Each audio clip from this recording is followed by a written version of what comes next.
Neil, back for your 14th Crucible. You've climbed the mountain back in 2010. You've had some epic matches here. Do you have an affection for the Crucible? Yeah, of course. I think like anyone who's had special memories here, I think especially being a former winner, you always get that extra sort of louder reception, I suppose.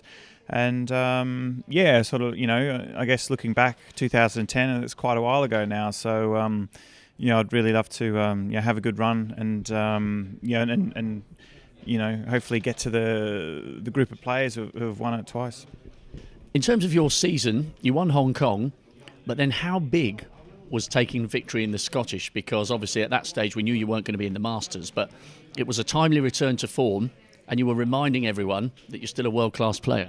Yeah, absolutely. I think I think all professional sportsmen have ups and downs throughout their careers with whatever it may be, on the table, off the table, and nobody's sort of like immune from that.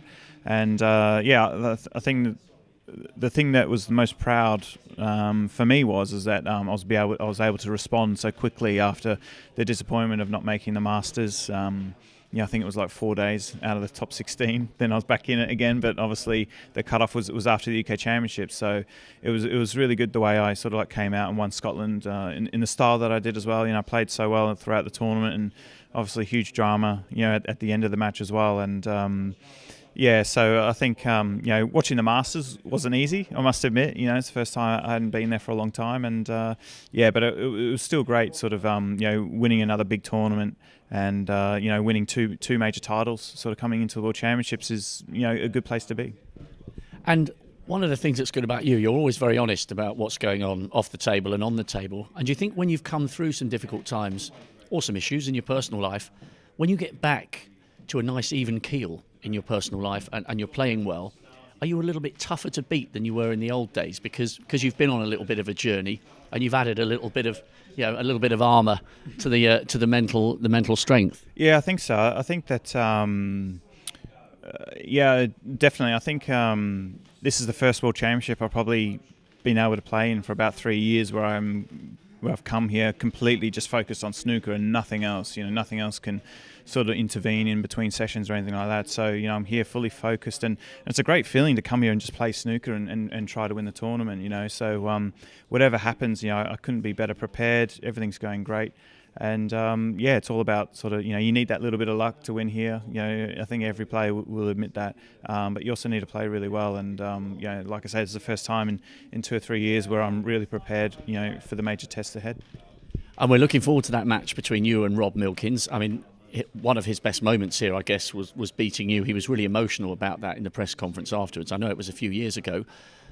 You guys meet each other so often on the circuit, and you've got a winning record against him.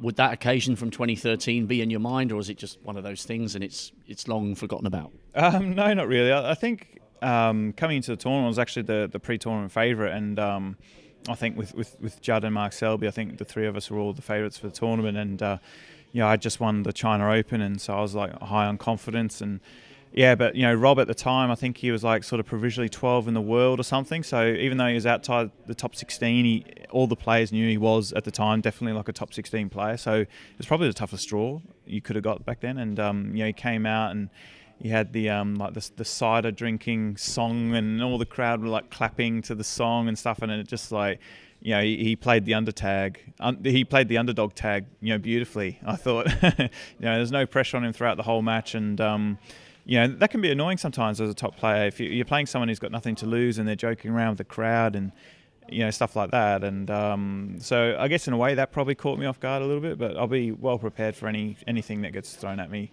this time. Whether he'll do that or not, I don't know. We'll see. But I'm definitely well prepared for any sort of challenges ahead. Well, we're glad you're in a good place. Have a great tournament. Cheers, Rob. Thanks, mate. Betfred, proud sponsor of the World Snooker Championship.